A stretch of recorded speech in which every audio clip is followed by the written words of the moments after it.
Bismillahirrahmanirrahim. Assalamualaikum warahmatullahi wabarakatuh. Waalaikumsalam warahmatullahi wabarakatuh. Alhamdulillah nahmaduhu wa nasta'inu wa nastaghfiruh wa na'udzu billahi min syururi anfusina wa min sayyiati a'malina. May yahdihillahu fala mudilla lahu wa may yudlilhu fala hadiya lahu. Asyhadu an la ilaha illallah wahdahu la syarikalah wa asyhadu anna Muhammadan abduhu wa rasuluhu la nabiyya ba'dah. Alhamdulillahirabbil alamin. Pada siang hari ini kita masih diperkenankan oleh Allah Subhanahu wa taala untuk bermuajah, untuk bertolabul ilmi yang insyaallah nanti akan disampaikan Ustadz Hanifullah Sukri. Marilah pertemuan pada siang hari ini kita buka bersama dengan bacaan basmalah. Bismillahirrahmanirrahim. Untuk acara berikutnya sepenuhnya kami berikan kepada Ustadz Hanifullah Sukri untuk materi pada siang hari ini. Waktu dan tempat kami persilakan. Terima kasih Pak Anhar. A'udzubillahi minasyaitonirrajim. Bismillahirrahmanirrahim. Assalamualaikum warahmatullahi wabarakatuh. Waalaikumsalam warahmatullahi wabarakatuh. Alhamdulillahirabbil alamin. Alhamdulillahilladzi nahmaduhu wa nasta'inuhu wa nastaghfiruh wa na'udzu billahi min syururi anfusina wa min sayyiati a'malina may yahdihillahu fala mudhillalah wa may yudlil falan tajida lahu waliyyan mursyida. Asyhadu an la ilaha illallah wahdahu la syarikalah wa asyhadu anna Muhammadan abduhu wa rasuluhu la nabiyya wa la rasula ba'dah. Qala Allah ta'ala fil Qur'anil Karim, a'udzu billahi minasyaitonir rajim. Ya ayyuhalladzina amanu taqullaha haqqa tuqatih wa la tamutunna illa wa antum muslimun. Shadaqallahul adzim. Allahumma arhamna bil Qur'an. Alhamdulillahirabbil alamin. Bapak-bapak, ibu-ibu dan adik-adik sekalian rahimani wa rahimakumullah, para mahasiswa yang insyaallah dirahmati oleh Allah Subhanahu wa taala. Pertama kita panjatkan syukur kehadirat Allah Subhanahu wa taala. Siang hari ini dengan izin Allah kita dipertemukan, dan untuk teman-teman yang PKL di sini ini jadwal rutin setiap Sabtu keempat. Kemarin saya Rebu sore juga ketemu sama anak-anak juga PKL juga di Gagak Sipat. Terus saya sendiri sekarang sedang jadi DPL saya. Saya DPL itu dosen pembimbing lapangan untuk KKN di Sobokerto sama mana ngurkone ngesrep itu loh. Ngesrep. Iya, nggone kidule Waduk Cengklik itu loh. Satuna Rejo gitu, Nargorejo atau apa gitu. Nah di situ. Terus saya juga menjadi dosen pembimbing untuk anak-anak magang di Solo Pos sekarang ini. Jadi ini musim-musim magang, musim-musim KMM, musim-musim KKN sekarang ini. Jadi insya Allah saya tidak asing dengan mahasiswa karena saya sudah mengajar di UNS itu sudah 24 tahun. Jadi ini anak-anak belum lahir saya sudah mengajar di UNS itu, dan di UNS tidak di masih keren UNS gitu loh, masih yang pentingan sana kan nomor 1 di kota Solo. Baik, semoga pertemuan kita siang hari ini bermanfaat, mendapatkan ridho Allah dan menjadi bagian dari amal ibadah kita semua. Amin ya rabbal alamin. Selanjutnya semoga sholawat serta salam senantiasa dicurahkan atas uswah hasanah kita. Beliau adalah Nabi besar Muhammad sallallahu alaihi wasallam. Demikian pula kepada para keluarganya, para sahabatnya dan seluruh umatnya yang setia sampai akhir zaman. Semoga kita termasuk di dalamnya. Amin ya rabbal alamin. Mau ada yang masuk sana lagi itu? Ada. Itu pakai jilbab saja. Cuma ngintip-ngintip tok gitu. Baik, semoga meskipun pertemuannya hanya sekali dengan yang teman-teman PKL, semoga ya ada kenangan yang baik. Terus untuk pertama kali, acara pertama saya akan membagikan kenang-kenangan untuk adik-adik semua. Kenang-kenangannya berupa fotokopian. Ya. Fotokopian. Yang datang berapa ya Mbak Tina ya? 100 Pak.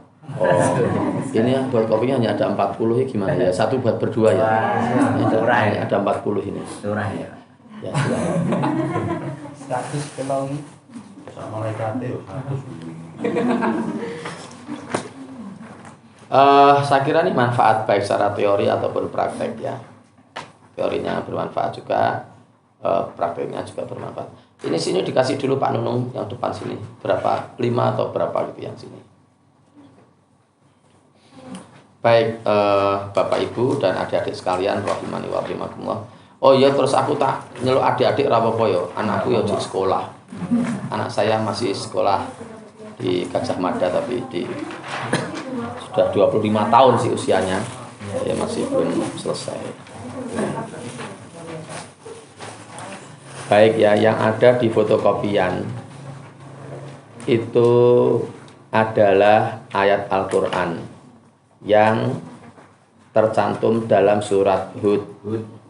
Lalu di situ ada angka 11. Hud itu adalah surat yang ke-11. Jadi kalau dicek nanti surat Hud itu surat yang ke-11 diurutkan dari awal Al-Fatihah, lalu Al-Baqarah, lalu Ali Imran, An-Nisa, Al-Maidah, lalu Al-An'am, lalu Al-A'raf, Al-Anfal, At-Taubah, Yunus, Hud. Lalu Hud itu nanti akan berakhir sampai ayat 123. Nah, yang ada di fotokopian itu ayatnya 120. Jadi kalau nanti ngecek bisa surat ke-11 ayat 120. Terus sekarang saya tak matur global dulu ya, global dulu. Jadi 2/3 dari Al-Quran, attention please. Jadi 2/3 dari Al-Quran ini isinya hanya narasi, kisahan, cerita-cerita. Yang sepertiga berisi statement-statement, aturan-aturan gitu. Sepertiga. Yang 2/3 itu berisi kisah-kisah atau narasi-narasi atau cerita-cerita. Sehingga misalnya kita asumsikan Al-Quran itu ada 6.600 ayat, maka yang 4.400 itu isinya cerita. Gitu. Ini jadi sesuatu yang penting karena berarti ngomong ke cerita yo apa gunane gitu toh. Masa isinya cuma novel dan bukan novel ya. Bukan novel, bukan roman, bukan cerbung, bukan cerpen. Tapi kalau cerita-cerita dalam Al-Quran itu lebih tepat dikatakan sebagai fragmen. Fragmen itu apa Mas Nunung? Fragmen. Nggak tahu. Apa ngetes saya? Alah, jajal tak orang ngerti. Apa Mas Ringga? Mas Rangga. Fragmen Mas. Betul ngertos? Tenan yakin? Semester berapa? SMK. Oh SMK. Oh prodinya apa Mas? Farmasi. Enggak tahu fragmen. Mas satunya mungkin tahu Mas ya Pak. Enggak tahu Pak. Enggak. Ngurung ngerti aku karo ngene enggak tahu Pak. Fragmen ini apa ya Mas Yahya ya? Fragmen itu enggak usah buka KBBI lah, enggak usah. Ya bisa sih pakai KBBI daring bisa. Tapi fragmen itu kira-kira cuplian cerita. Jadi ya hanya cuplian-cuplian gitu Pak modelnya Quran itu. Tapi ini statement saya Pak Anhar, statement saya ya. Saya bismillah pelan-pelan dengan belajar dengan serius belajarnya. Saya berani mengatakan bahwa kisah-kisah dalam Al-Quran itu Mas Rangga itu akan berulang terus pada setiap zaman gitu. Jadi misalnya bapak saya ya Pak Sugianto dan ibu saya Bu Suyami, wong desa. Sekarang sudah meninggal mereka. Nah pada zaman ayah saya itu kisah-kisah yang ada dalam Al-Quran itu ya terjadi gitu loh. Dalam Al-Quran sudah terjadi ribuan tahun yang lalu. Nah pada zaman ayah saya masih hidup Itu ya terjadi. Terus setelah mereka berdua meninggal, jadi eranya era saya sekarang. Era saya, Pak Anhar, saya 54, Pak Anhar 55. Nanti sebentar lagi saya meninggal. Pak Anhar meninggal. Lalu dilanjutkan dengan generasi berikutnya. Generasi anak saya. Anak saya yang baru 25 tahun. Nanti anak saya juga akan seperti itu, Mas Nunung. Oh, Quran iki kok ya ngomong ke podo ya cerita-cerita yang terdapat dalam Al-Quran 2/3 bagian Al-Quran itu ya terjadi pada eraku itu. Nanti anak-anak saya terus menikah, terus punya anak saya itu nanti meninggal, cucu saya menjadi era baru. Nanti akan seperti itu lagi. Anak saya akan mengatakan hal yang sama. Oh, pada eraku kok ya terjadi lagi ya cita-cita dalam Al-Quran itu ya. Nah, jadi saya kepareng matur di sini bahwa Al-Quran itu miniatur kehidupan gitu Mas Yahya. Jadi kalau kita belajar tentang kisah-kisah Al-Quran, menemukan cerita, kita membaca cerita dalam Al-Quran, itu hati-hati.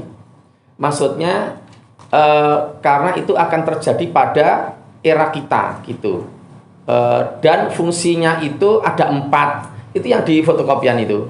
1, untuk menguatkan hati. 2, memberikan kebenaran, menyampaikan kebenaran. 3, berisi pengajaran. 4, menjadi peringatan bagi kita, kisah-kisah dalam Al-Quran itu. Nah, sekarang saya bacakan ayatnya dulu. Fotokopian video lagi. A'udzubillahi minasyaitonir rajim. Wa kullan nakussu 'alaika min amba'ir rusuli ma nusabbitu bihi fuadak wa ja'aka fi hadhil haqqu wa mau'idatu wa dzikra lil mu'minin. Untuk yang ngasih pulpen bisa ditambahkan manusab bihi fuadak, itu dirangkai jadi 1, itu diberi angka 1. Gimana caranya Pak Anhar? Aku tidak tahu lah caranya gimana. Pokoknya manusab bihi fuadak itu dianggap jadi 1 dan itu angka 1.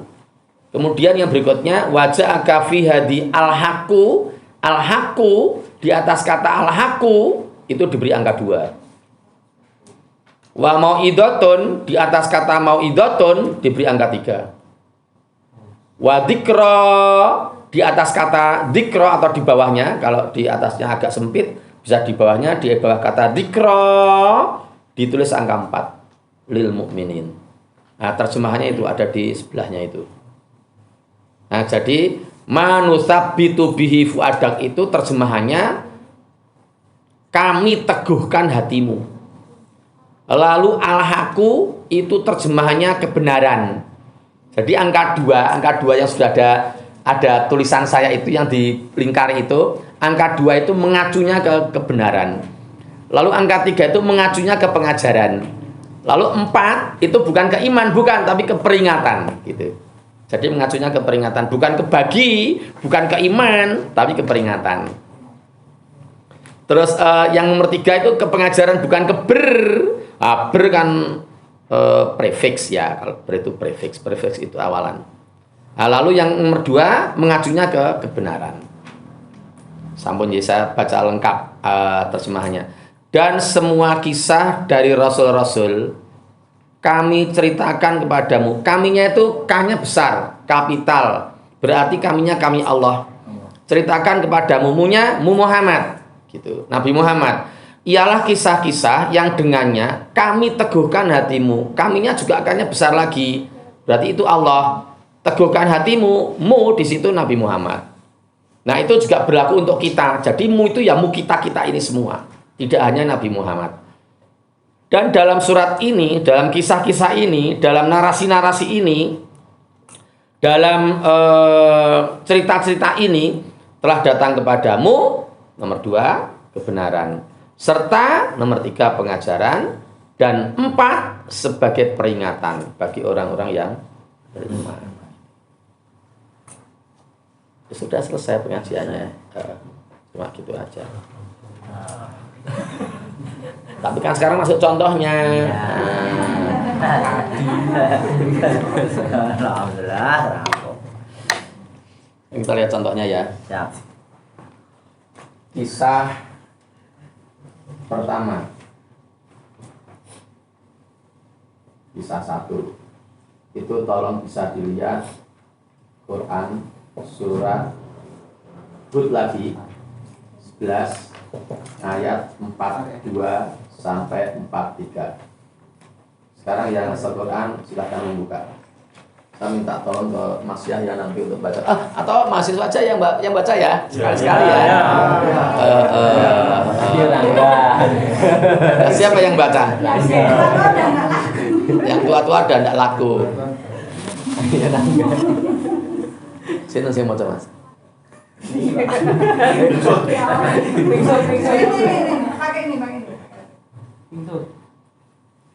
Saya baca dulu ayatnya ya. Surat ke-11 ayat 42 43. Sebentar saya sampaikan global dulu. Ayat ini menjelaskan Nabi Nuh mengingatkan anaknya, mengajak anaknya untuk baik. Tetapi anaknya itu tetap tidak mau menjadi anak yang baik. Gitu. Jadi Nabi Nuh itu naik kapal karena banjir pada zaman Nabi Nuh itu, lalu anaknya diminta masuk kapal tapi anaknya tidak mau. Anaknya tuh malah menjawab, aku akan naik ke bukit, aku akan selamat dari banjir ini. Lalu Nabi Nuh juga menjawab lagi, hari ini tidak ada yang selamat dari bencana Allah ini kecuali orang-orang yang disayangi oleh Allah. Lalu anak itu termasuk orang-orang yang ditenggelamkan oleh Allah. Gitu. Nah ternyata ini kisah ribuan tahun itu berulang sekarang. Sekarang ini banyak yang orang tuanya alim, orang tuanya sholatnya tertib di masjid, anaknya ora tau sholat. Bapaknya sholat rajin, ibu ya sholat rajin melu pengajian, anaknya kan sholat, mbok sholat gah.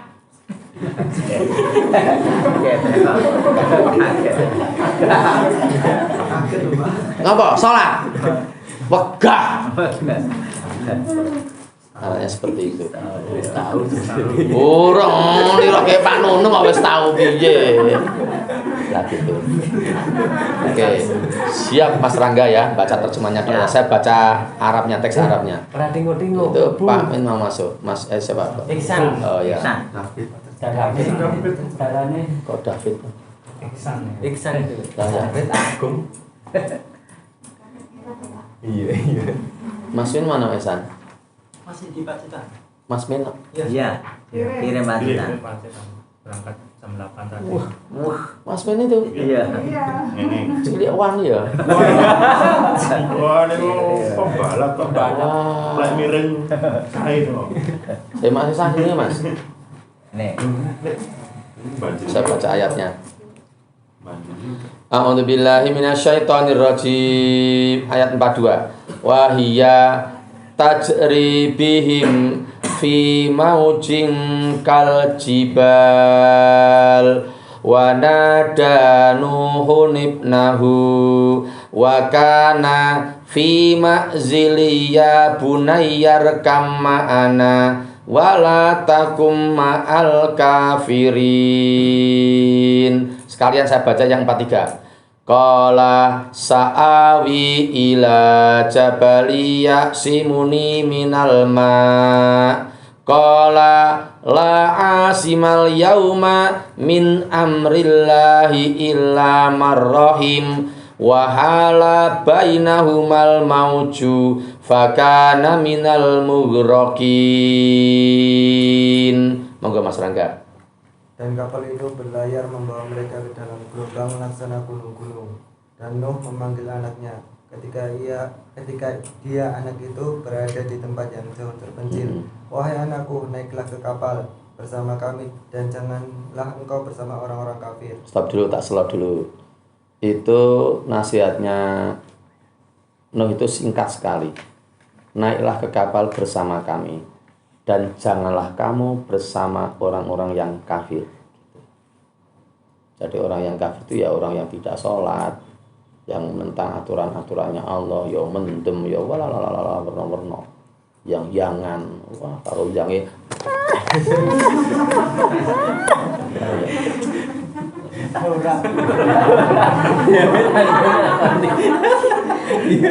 kok Mas Rangga pacaran?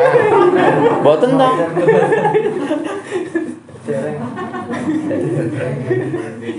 Kan dosa itu. Iya lagi. Nek wong.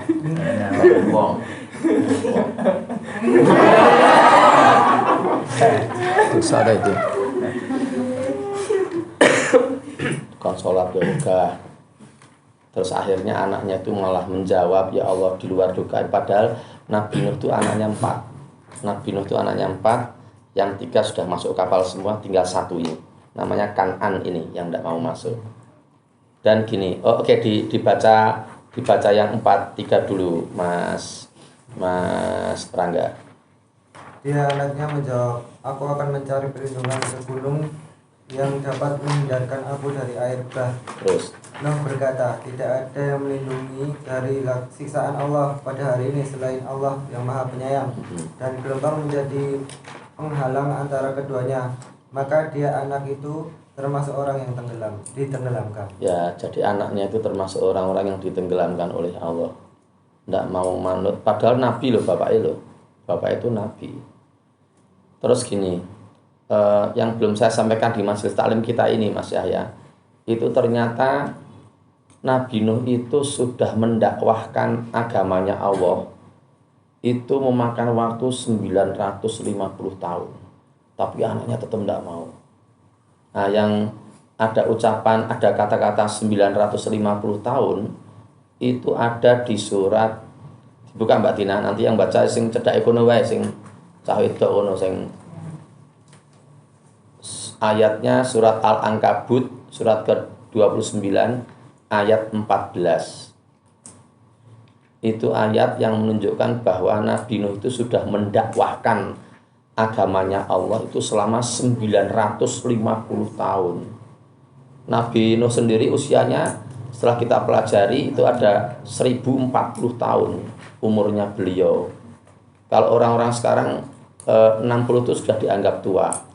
Makanya saya baru ngeh kalau Nabi Ibrahim itu tetake umur 80 mungkin baru tetak itu. Itu saya bacakan ayatnya yang surat Al-Ankabut ayat 14. A'udzu billahi minasyaitonir rajim. Walaqad arsalna ila qaumihi. Betul. Walaqad arsalna Nuhan ila qaumihi falabitha fihim alfa sanatin illa khamsina ama fa'akhadahumut tufan wa hum dhalimun. Terjemahkan. Dan sungguh kami telah mengutus Nuh kepada kaumnya, maka dia tinggal bersama mereka selama 1000 tahun kurang 50 tahun. Kemudian mereka dilanda banjir besar, sedangkan mereka adalah orang-orang yang zalim. Nah, jadi banjirnya itu datang setelah ada aktivitas dakwah 50 tahun. Ya, berarti kan yang sak kebangetan ini bocah gitu loh. Padahal bapak dewi Nabi. Itu dari ribuan tahun yang lalu terjadinya. Nah, sekarang ada enggak? Banyak sekali. Sekarang tadi itu contohnya. Mbok sholat sih, gah, apa sholat? Aku wegah, dikongkon wae. Gah, sholat. Ayo jane sok sholat ora to, sak senengku. Oh, di Solo ini banyak yang sholatnya bolong-bolong. SMK tuh banyak loh Mas Rangga. SMK. Bolong-bolong. Iya, sholatnya bolong. Pokoknya SMK sing STM. Wah, yang lanang-lanang belis-belis. Gitu, kasihan. Padahal sudah ikhtilam, sudah keluar sperma tiap hari. Kan harusnya kan sudah kena kewajiban untuk sholat. Gitu.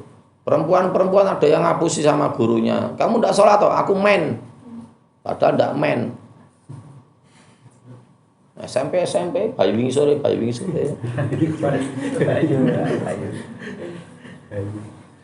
Sing buling-buling Allah.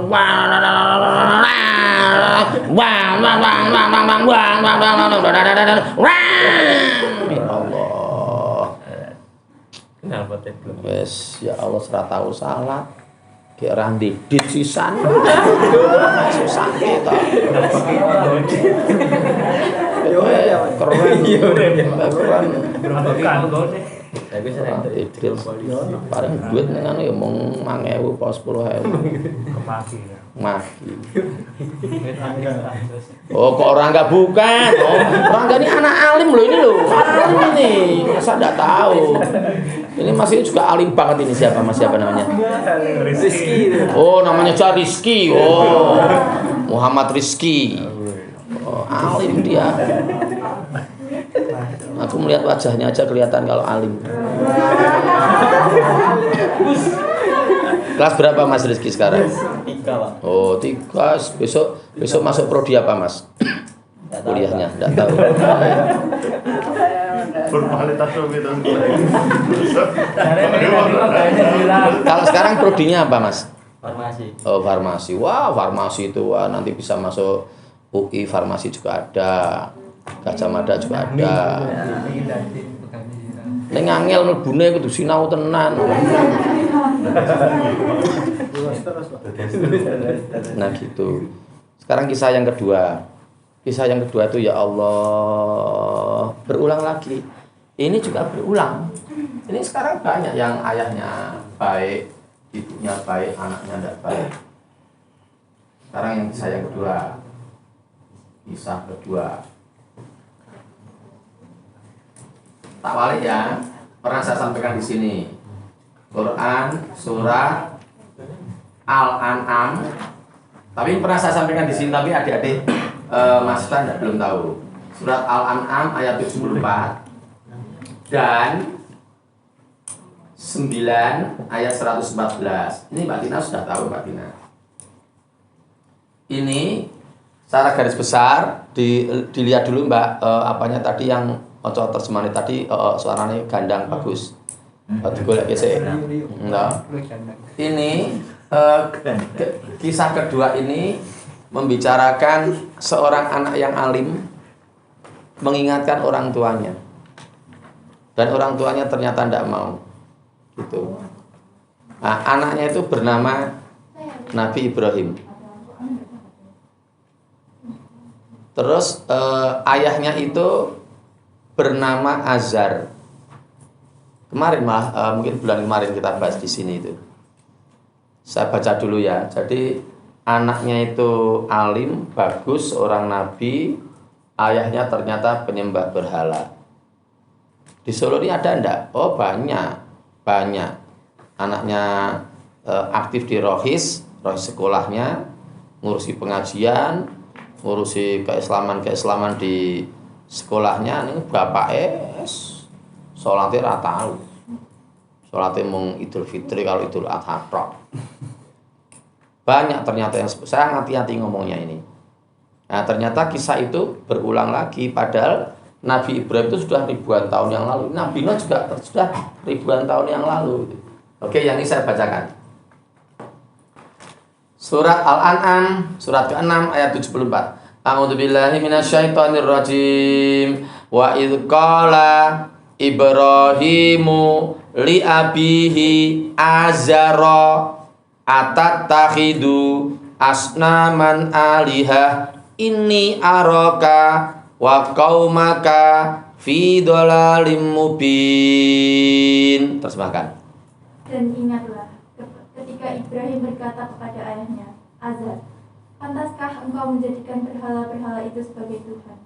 Sesungguhnya aku melihat engkau dan kaummu dalam kesesatan yang nyata. Nah itu Nabi Ibrahim yang mengingatkan ayahnya. Ayahnya itu bernama Azar. Dan ini tak pesen nih yang putri-putri. Besok kalau punya anak jangan kasih nama Azar. Azar itu nama ayahnya Ibrahim, penyembah berhala. Kasih nama tuh yang bagus. Nunung. Oh. Hanif. Oh, Ihsan. Yahya, Rangga, Rizky, bagus itu nama Azhar. Ganti nama Azhar itu nama penyembah berhala pada masa Nabi Ibrahim. Dan Nabi Ibrahim sudah mengingatkan ayahnya itu, tapi ayahnya tetap tidak mau. Coba sekarang kita tarik ke sini, ke zaman sekarang ini. Ada enggak yang anaknya baik, orang tuanya enggak baik? Banyak sekali. Banyak sekali. Banaran, kisah Banaran ya. Saya ulangi lagi kisah Banaran. Banaran itu situ itu dekat itu. Luani Batik Keris. Luani Batik Keris itu. Suatu ketika saya ditelepon sama Anto, nama asli tidak saya ganti. Anto itu mahasiswa UMS, Universitas Muhammadiyah Surakarta, anak teknik mesin dia. Telepon saya pagi-pagi, Pak Hanif, naturi pirsa, ayahnya Mas X sedo. Ya saya spontan, innalillahi wa inna ilaihi rajiun. Saya tidak tahu kalau ayahnya Mas X itu seperti itu, nanti akan saya ceritakan. Akhirnya saya layatnya pagi, pemakamannya pukul 1 siang, tapi saya jam 6:30 udah layat. Terus saya ketemu Mas Ik itu, tak sikap Mas Ik-nya, nangis terusan. Terus saya juga terharu juga ya. Terus Mas Ik-nya saya tanya, Bapak terus usianya sampai berapa? Sudah 80 belum Pak? Belum 80, 70 sekian. Onje. Terus sakit apa? Ini. Sedone di rumah sakit atau di rumah? Pas di rumah sakit. Oh ya. Terus tanya itu. Terus saya mau pamit. Mas, aku minta maaf nanti siang tidak bisa datang ke sini untuk nguntapke Bapak ke kubur. Enggak apa-apa Pak Hanif. Udah saya tak pamit sekarang, tapi saya tak nyolatke jenazah Bapak dulu. Ternyata Mas Ibnya tuh bilang gini, halo attention please. Ternyata Mas Ibnya tuh bilang gini, Mas Rangga, Mas Rizky. Udah Pak Hanif pulang aja, enggak usah nyolatke jenazah Bapak saya. Saya kan tak balik lagi. Loh Mas, enggak salah ini, enggak salah omong. Enggak salah omong. Udah enggak usah disolatkan Bapak. Loh. Kenapa? Bapak saya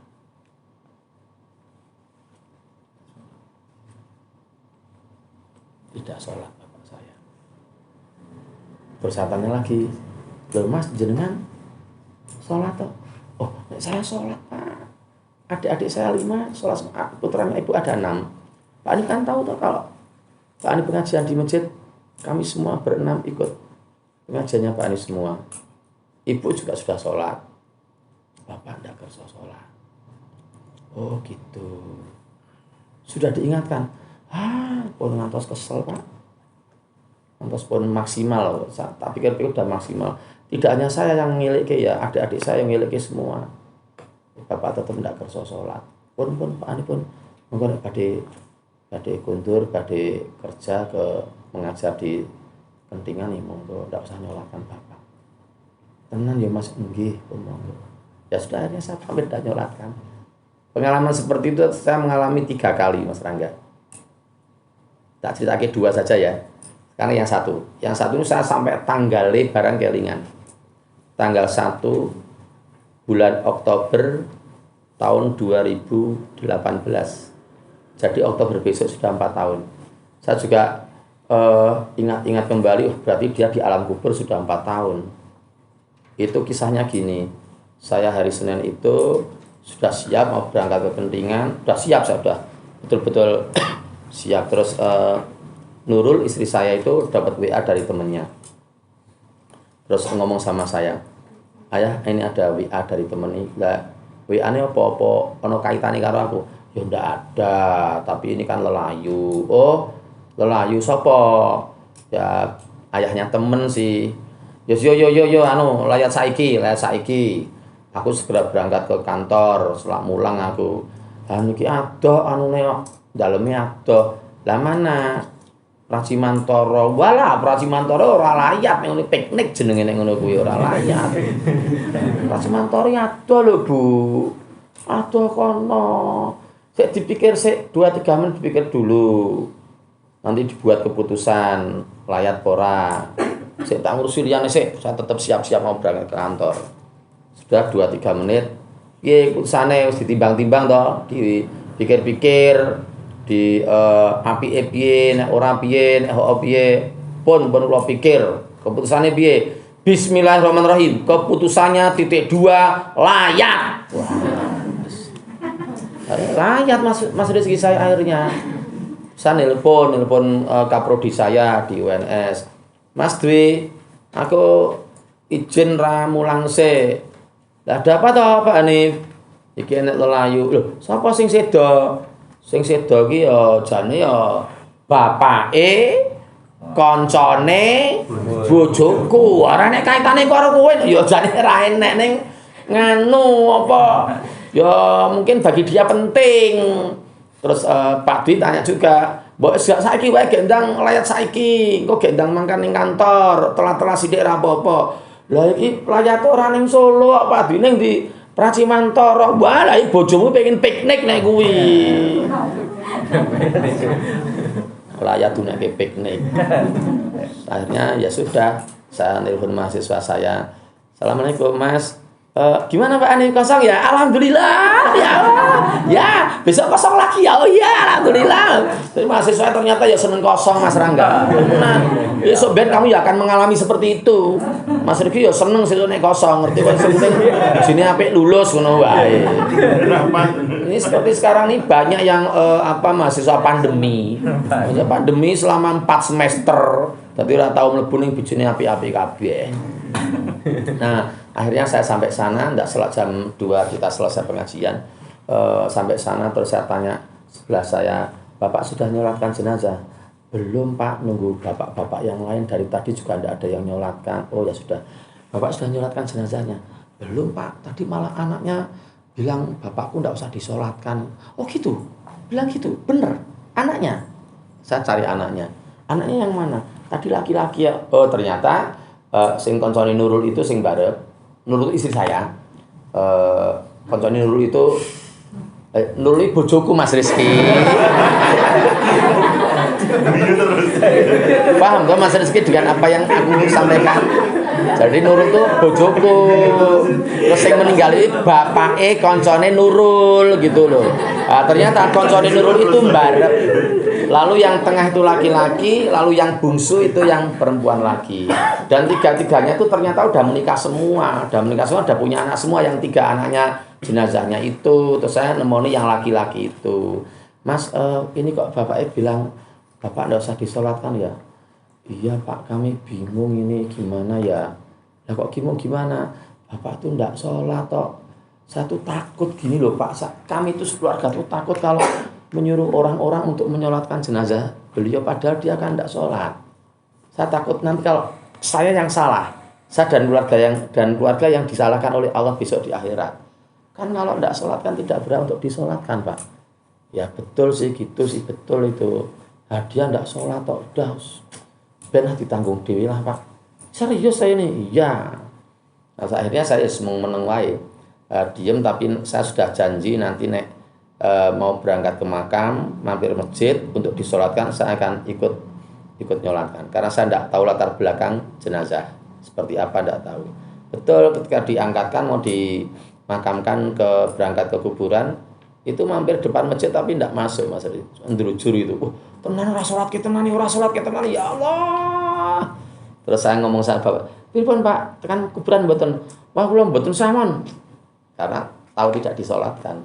Saya juga akhirnya terus memutuskan, yes pulang kita padha mboten ten kuburan. Saya tidak sampai ke makam. Saya pulang ke rumah duka terus saya panggil istri saya itu, "Bu, loh, ra sida tekan kuburan to?"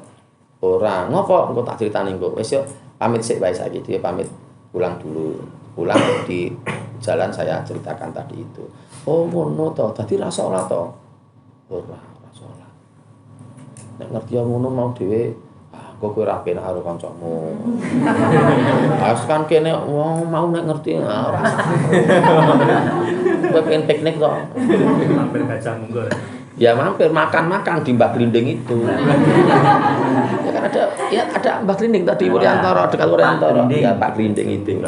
Ya kita makan di situ. Ya, enggak enak karena sedikit ya. Nah, jadi itu 2 kisah itu. Jadi orang tuanya diingatkan tetap tidak mau. Ini sama. Jadi kisah yang kedua berulang lagi. Bahkan yang ayat ini, tolong dibuka Mbak yang ini. Surat At-Taubah 114. Itu sampai Nabi Ibrahim itu berjanji kepada ayahnya bahwa Nabi Ibrahim itu akan memintakan ampun untuk dosa-dosa bapaknya.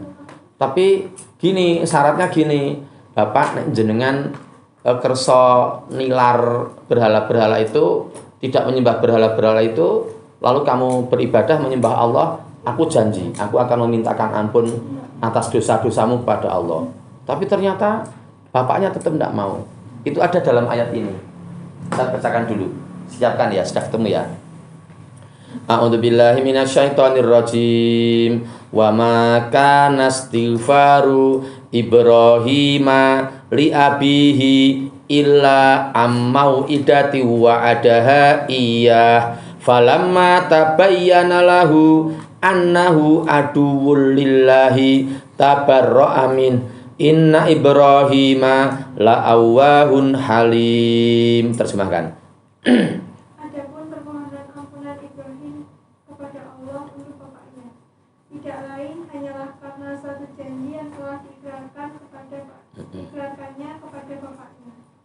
Maka ketika jelas bagi Ibrahim bahwa bapaknya adalah musuh Allah, Ibrahim berlepas diri darinya. Sungguh Ibrahim itu seorang yang sangat lembut hatinya lagi penyantun. Nah itu Allah tetap menyatakan Ibrahim itu lembut hatinya, padahal orang ndongake bapake. Padahal berlepas diri dari pun Pak jenengan angel dikandani yo. Pun kok mboten melu-melu. Pun urusane jenengan tanggung piyambak. Ha kula pun ngelokke ora mempan ngoten kula ngelokke ora kodal ora mempan. Nggih pun tanggung dhewe. Nah, sikap yang seperti itu dikatakan oleh Allah, Ibrahim itu orang yang lembut hatinya. Lembut hatinya seperti itu karena bapaknya tidak mau menyembah Allah. Sekarang berulang lagi seperti itu. Oke, kisah yang ketiga sekarang. Saya tak milih yang mana ya. Oke, kisah yang ketiga ya. Kisah yang ketiga. Mas Rizky, aku tanya. Besok tanggal 30 Juli akan terjadi apa di kota Solo? Wah, ayo, nek kok ranggase to, kok jajare apa piye? Lah ngono. Ora ngerti aku, enggak tahu Pak. Ya ketoke mikir.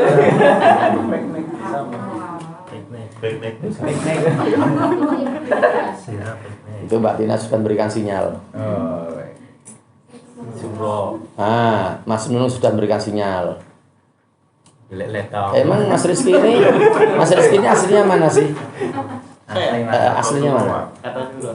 Alah ya muka kok Suraja juga ya. Mas Rangga aslinya mana? Temanggung. Temanggung ya.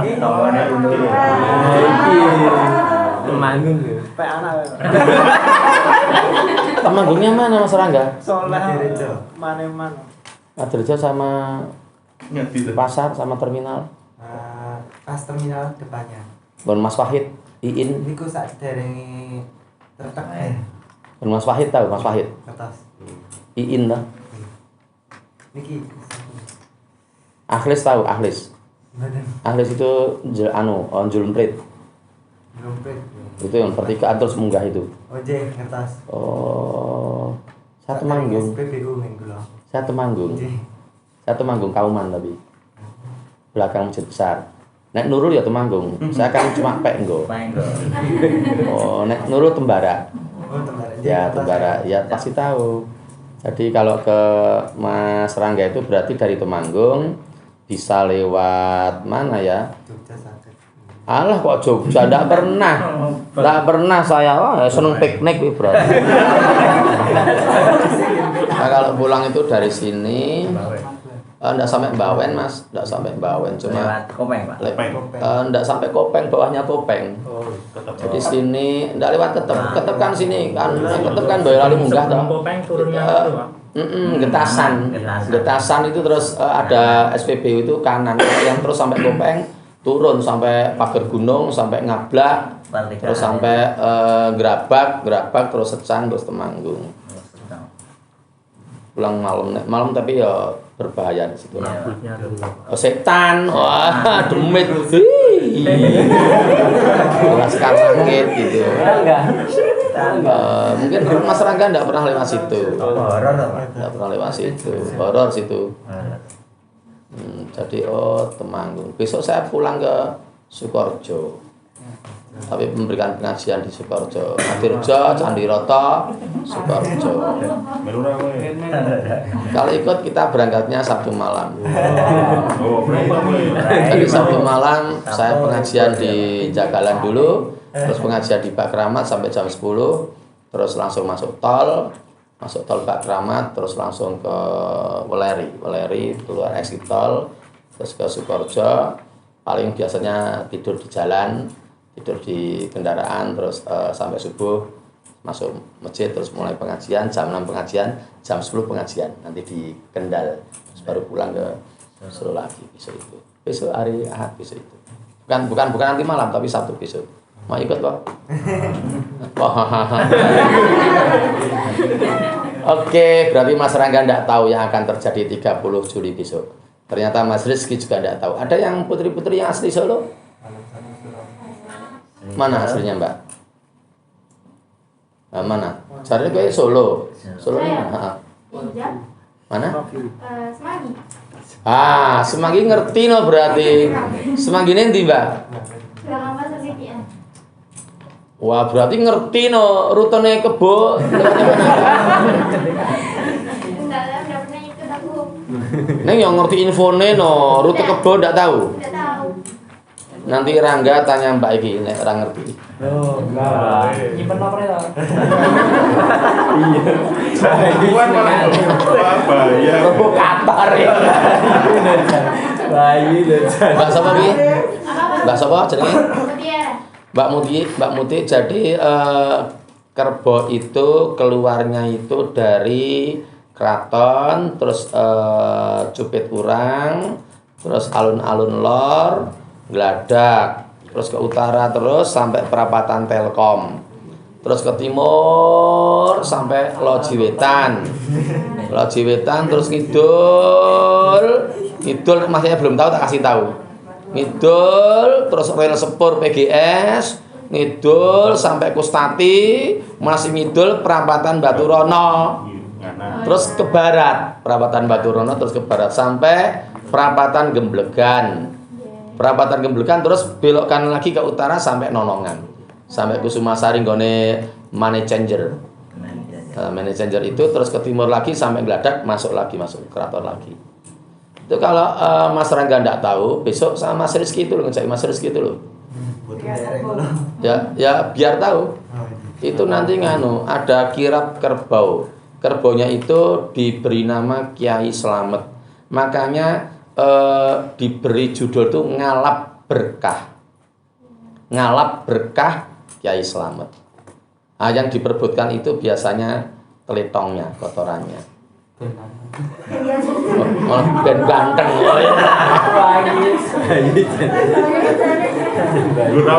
Nah, itu betul-betul rebutan betul. Mbak Muti enggak tahu?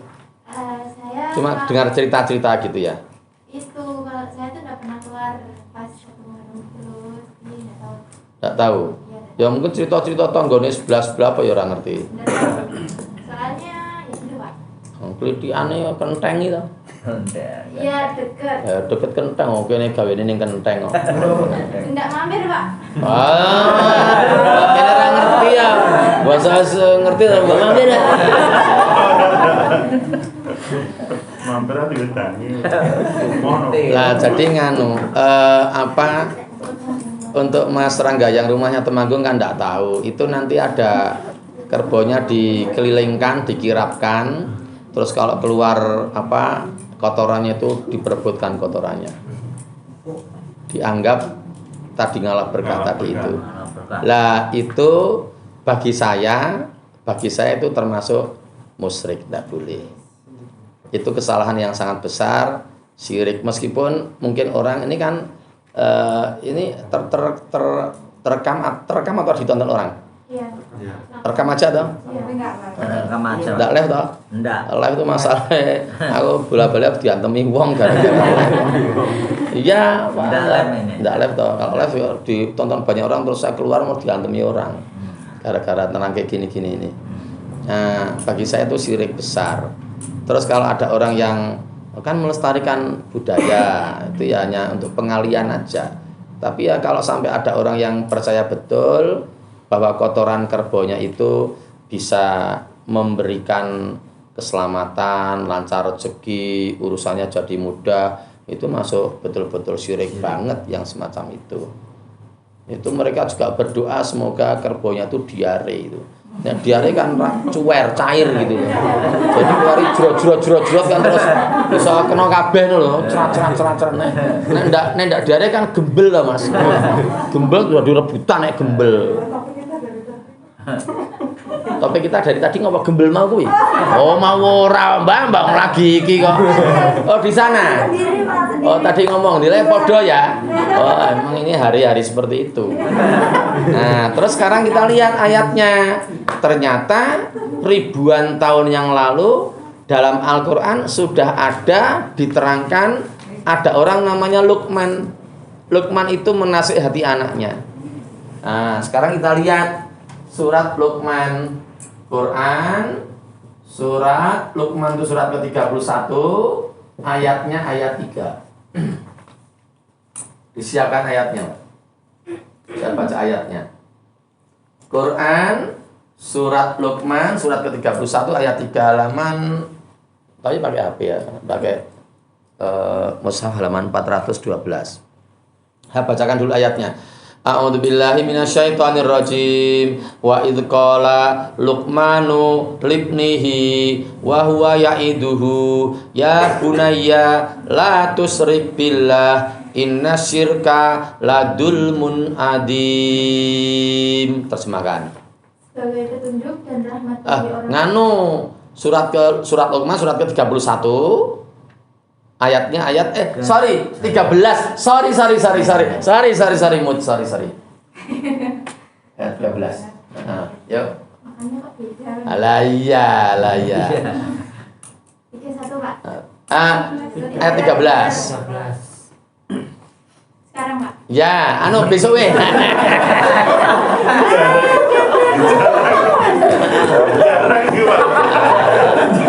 Soet tanggal 30 wae motone. Pas kirape kuwi. Ya sekarang tadi kamu itu yo. Jarang gitu. Dan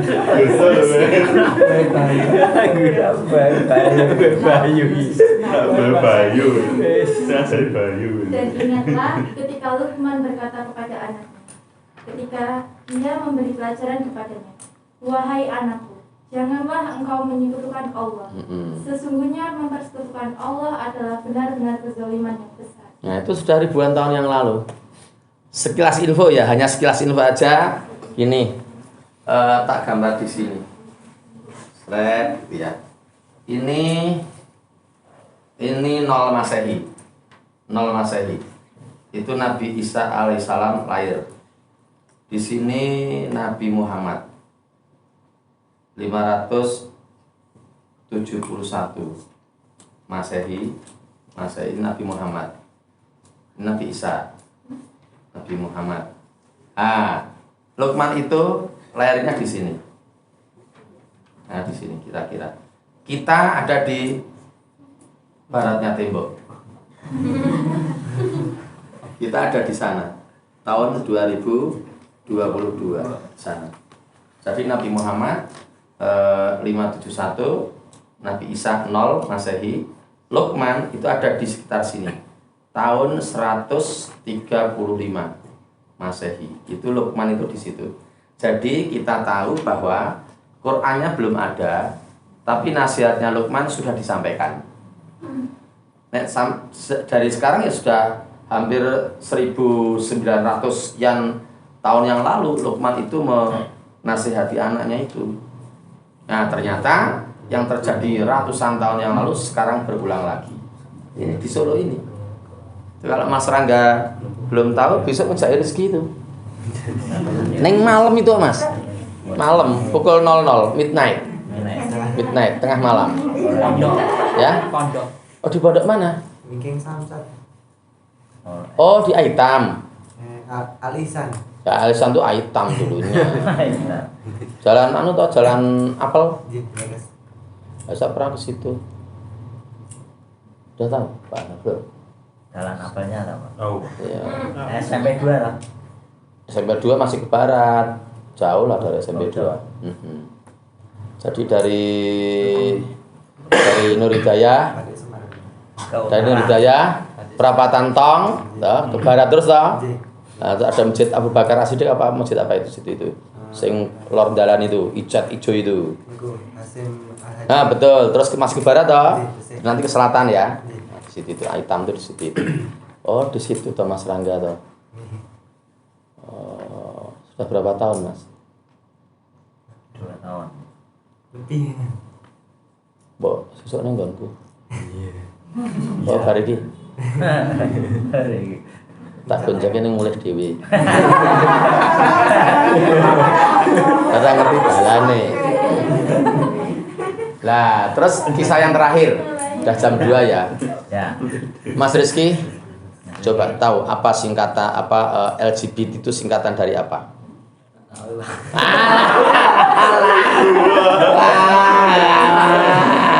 Enggak tahu nih. Pondok, Mas Eris juga pondok juga. Boro-boro pondok, Pak. Pondok Boro. Masa LGBT enggak tahu Mas Rizky. Coba dipikir-pikir dulu dong. Ya. Boro-boro. Wetane Muti iki sapa? Wetane Muti iki sing lagi putih. Mbak Amara. Mbak Amara. Mbak Amara, LGBT iki apa? B-nya, Biseksual. T-nya, Transgender. baleni, Riz. Wis.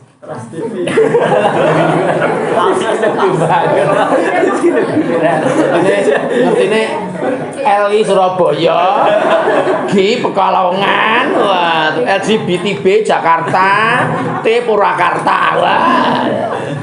Plat nomor kuwi. Iya. Jadi nganu, ternyata LGBT itu sudah ada dalam Al-Qur'annya dan sudah tidak boleh. Dan itu terjadi ribuan tahun yang lalu juga. Itu makanya sampai ada 2 ayat ya yang kita lihat sebagai terakhir. Ini cuma kisah yang keempat. Kita kisah yang keempat. Ini tentang syirik. Syirik. Yang ini sekarang yang kisah keempat. Ini tentang LGBT. Ini suratnya surat At-Tahrim dulu, surat ke-66 ayat 10. Ayat yang menceritakan bahwa istrinya Nabi Lut itu masuk neraka. Lalu ayat yang berkaitan dengan ini, salah satunya bisa dilihat dalam surat ke-11 surat Hud ayat ke-79. Terus selesai pengajiannya. Dibuka Mbak Muti. Mbak Muti. Pak, kenapa, Pak? Surat ke-66 ayat 10. Bentar, Pak. Nungguin Ina. Oh iya. Saya baca ayatnya dulu. Itu gini, sebentar. Itu gini. Dalam ayat itu diceritakan bahwa ada 2 orang nabi. Yang dari 25 nabi itu ternyata ada 2 orang nabi yang istrinya masuk neraka. Jadi istri nabi tapi masuk neraka, yaitu istrinya Nabi Nuh dan istrinya Nabi Lut. Istrinya Nabi Lut itu masuk neraka karena dia tokoh lesbi. Kok lagi ngerti. Oh ya iya, tokoh lesbi dia. Dia awalnya tidak lesbi, makanya dalam ayat ini dia dikatakan berkhianat kepada suaminya. Jadi kesalahannya Nabi Nuh dan kesalahannya istri Nabi Nuh dan istri Nabi Lut itu, mereka berkhianat kepada 2 suaminya itu. Itu disebutkan dalam ayat ini. Saya bacakan ayatnya, Mbak Muti baca terjemahnya. A'udzu billahi minasyaitonir rajim. Daraballahu mathalan lil ladzina kafaru imra'atan Nuhin wa imra'atan Lut.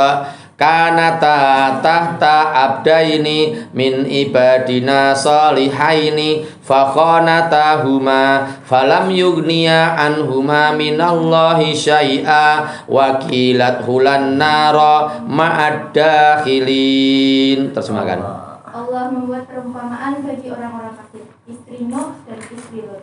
Keduanya berada di bawah pengawasan 2 orang hamba yang soleh di antara hamba-hamba kami. Lalu kedua istri itu berkhianat kepada kedua suaminya. Tetapi kedua suaminya itu tidak dapat membantu mereka sedikit pun dari siksa Allah. Dan dikatakan kepada kedua istri itu, masuklah kamu berdua ke neraka bersama orang-orang yang masuk neraka. Wah, bagus pembacaannya ya. Masuklah kamu dalam neraka. Nah sekarang dibuka yang anu Mbak Muti, yang surat Hud ayat 79. Itu yang gai. Tapi aku belum hafal ayatnya sih. Gini, ayatnya gini, tidak keliru. Oke. A'udzubillahi minasyaitonirrajim. Qalu laqad alimta malana fi banatika wa min hakin wa innaka lata'lamu manurid gitu. Terjemahannya oke, terjemahkan. Mereka menjawab. Mereka itu mereka laki-laki ya. Mereka itu kaumnya Nabi Lot. Mereka menjawab laki-laki terus. Sesungguhnya engkau pasti tahu bahwa kami tidak mempunyai keinginan syahwat terhadap putri-putrimu. Jadi orang-orangnya kaumnya Nabi Lot yang laki-laki itu mengatakan seperti itu. Kami itu ndak ada gereng, ndak ada orang ngefek,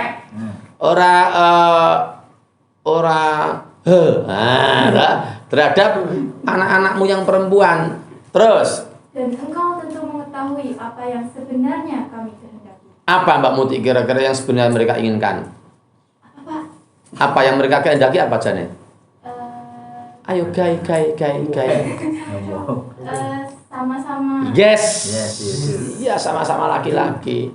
Jadi mereka berkata, sungguh engkau pasti sudah tahu bahwa kami ini tidak ada keinginan terhadap anak-anak perempuanmu, dan kamu pasti sudah tahu apa yang kami inginkan. Jadi sesama laki-laki maksudnya. Itu oke. Dan sekarang ini tidak live toh maksudnya? Live? Enggak. Oh, enggak. Live apa enggak? Enggak. Yang itu lah Anji. Live IG. Ada. Live Saudara IG. tak?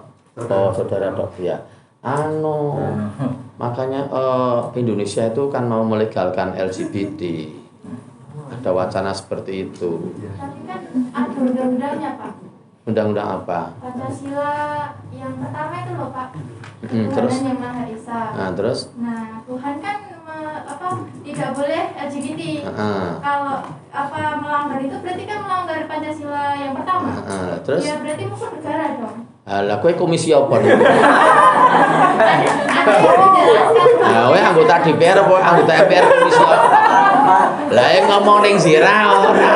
Ngomongin ning kene ning Zira Z Semitra Raya ora nek sing krungu. Kowe ngomong ning kono kowe komisi apa? Komisi Z padahal komisinya menentukan G.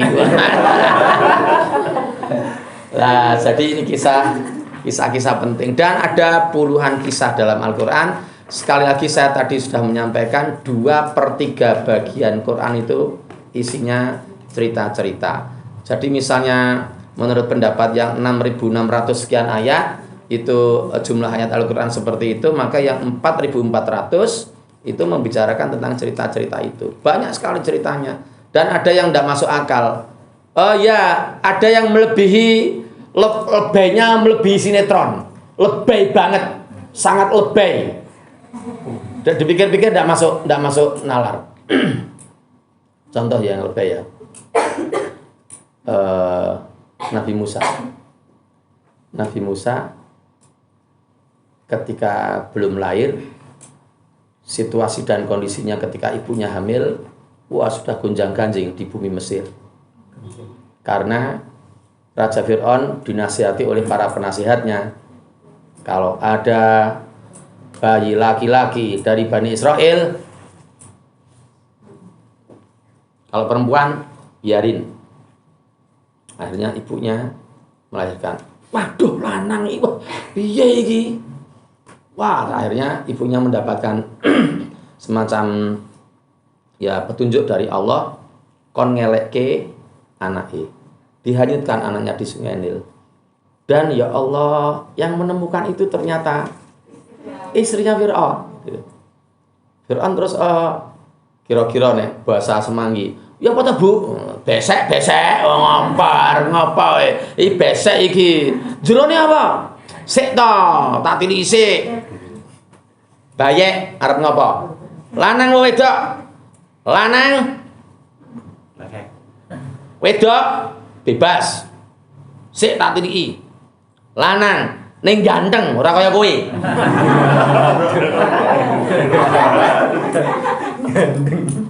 Ganteng ora kaya kowe. Iki tak pe anak. Insya Allah dia akan jadi anak yang baik dan tidak akan memusuhimu. Wis to, tenang wae, ra memusuhimu. Ora, pokoknya aku sekandani penasihatku, lanang ning Mesir, aja wis to nganut aku, nganut bojomu. Akhirnya betul tidak disembelih, tidak dibunuh. Terus bingung, dan yang agak lebih, yang bagi saya lebih Mbak Tina, Musa itu tidak mau diberi ASI siapapun, tidak mau. Wanita-wanita di Mesir itu tidak mau. Akhirnya ibunya mencoba mendaftar masuk ke kerajaan. Ibunya terus coba raja, coba ibu raja, saya ingin menyusui anak itu. Siapa tahu dia mau. Kamu siapa? Kamu orang desa? Iya, siapa tahu dia mau.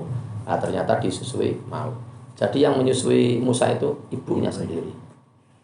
Dan akhirnya Musa membuat kisruh di Mesir sampai Eksodus 2 kali ke Madian, di LL, DSB, DST, ETC. Dan masih banyak kisah-kisah yang lain yang tidak masuk akal. Mosok turu 309 tahun. Bolak-balik. Kan ayatnya gitu. Terus tangi. Itu tuh. Alah, paling lagi setengah dino. Ora sedina nek iki wis metu. Aku lapar banget iki. Wis salah satu keluar ya, cari makanan ya. Keluar. Hati-hati loh, nanti nek ditangkap lagi loh. Ya, hati-hati. Ibu, lajeng tumbas bubur ayam. Niki artane. Wah. Ini kamu pembohong ya. Ini uang ini ndak laku ini. Loh, Ibu, itu uang saya. Itu uang kami seperti itu. Bukan. Ini uang sudah tidak laku ini. Kamu siapa? Ini uang sudah tidak laku. Ini uang berlaku 300 tahun yang lalu. Kamu siapa? Apakah kamu pemuda yang hilang itu? Yang sudah 300 tahun? 300 tahun gimana? Kami tidur baru setengah hari, baru 1 hari. Enggak, kamu sudah 300. Ternyata Al-Quran mengatakan 309 tahun hidupnya. Tapi tidak mati. Kan tidak masuk akal, tidak logis. Banyak kisah-kisah yang tidak logis dalam Al-Quran. Nah, kita harus mempelajari, lalu kita terapkan teori ini. Kita ambil pelajarannya, kita ambil kebenarannya, kita jadikan peringatan, dan untuk menguatkan hati kita semua. Pengajiannya selesai. Demikian Bapak Ibu dan adik-adik sekalian, Dik Rizky yang aku sayangi, Dik Rangga yang aku sayangi. Riz, kamu Kartosuronya mana tuh, Riz? Mana? Gembongan sama pabrik itu? Pabrik tembakau? Belakangnya. Oh, jadi Bang Jo masuk, pentok, terus ke timur apa ke barat? Ke kiri. Ke barat, ngubungi.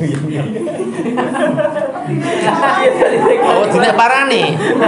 Bari parani enggak? Bari parani omahe kono.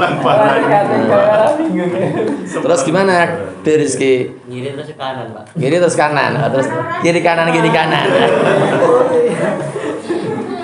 Kiri kanan, kulihat saja banyak pohon cemara. Demikian, ada kekurangan dan kehilafan, mohon maaf. Saya kembalikan lagi kepada Pak Anhar untuk menutup acara ini. Dari saya cukup. Aku lu qauli hadza wa astaghfirullahal adzim li wa lakum.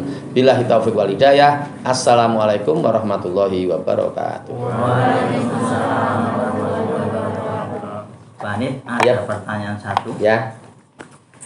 Mau takziah? Kita takziah. Hah? Muslim Hah? sholat, Hah? tapi meninggalnya bunuh diri, kita sholat. Waduh. Dokter itu yang meninggal. Sementara saya jawab No. no, tidak usah menyolatkan. Karena ada keterangan bahwa ada beberapa peristiwa yang meninggal itu dengan ini itu memang menghalangi untuk dia disolatkan. Salah satunya ya bunuh diri itu. Ini buku apa ya? Lali aku. Sementara anu aja dulu dan terpaksanya fardu kifayah. Nggih. Terus Apalagi? istri Nabi Lut itu namanya siapa? Lali aku. Oh, udah nanya. Lali aku. Aku nggak nemuin ya.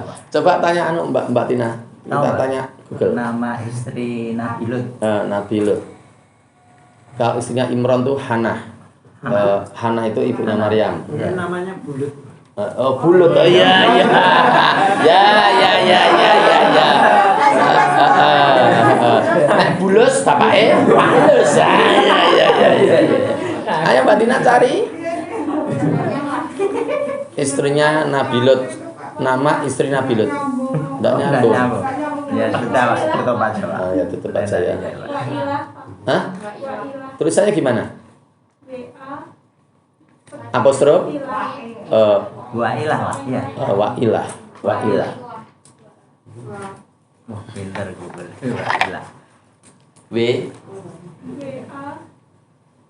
Ketik atas. ini namanya apostrof. Wailah. Wailah. Ah, ya. Wailah. Wahil Wahil. Wail. Oh ya, terima kasih. Artinya apa ya? Ada ibu-ibu dekat sini namanya Bude Wail, sering saya panggil Bude Wail. Ini Wailah berarti perempuan. Wail. Wailah. Wail. Nggih, itu jawabannya. Iya Pak. Wailah. Kalau istrinya Nabi Nuh, Mbak siapa mau? Mbak Amara. Istrinya, nama istri Nabi Nuh.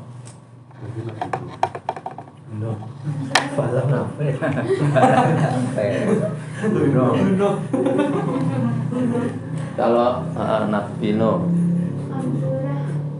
Amzurah. tulisannya Amzurah. Am Amzurah. ini Amzu. Amzu. ZU. ZU. Z U RA. Amzurah. Amzurah. Artinya apa itu Pak? Amzurah. Bukan bahasa Arab. Saya yakin bukan bahasa Arab. Ismail bukan bahasa Arab. Ismail Ibrahim bukan bahasa Arab, tapi itu mungkin bahasa Arab kuno banget. Pak, mau revisi. Piye? Namanya bukan Amzurah. Walihah atau Wagilah. Wahilah. Amzurah ini mau coba Pak Isal? Pemain saya apa? Ini loh Pak.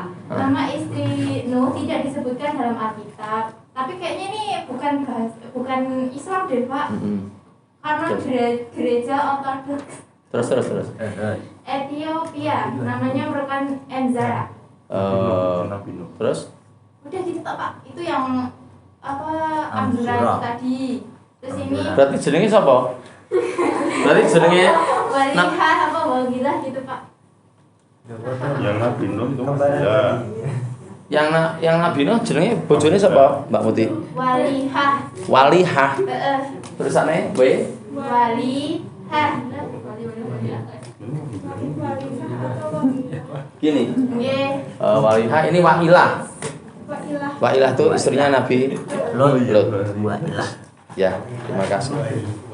Kita kembalikan ke Pak Anhar untuk menutup acara ini. Ya, terima kasih Ustaz Andi Prasukli yang telah memberikan kepada kita yaitu tambah ilmu pada kita semuanya dan nantinya bisa diterapkan di kehidupan kita sehari-hari yang baik khususnya. Dan marilah pertemuan pada siang hari ini kita tutup dengan bacaan Salatul Majlis. Subhanallah wa bihamdihi asyhadu an la ilaha illa anta astaghfiruka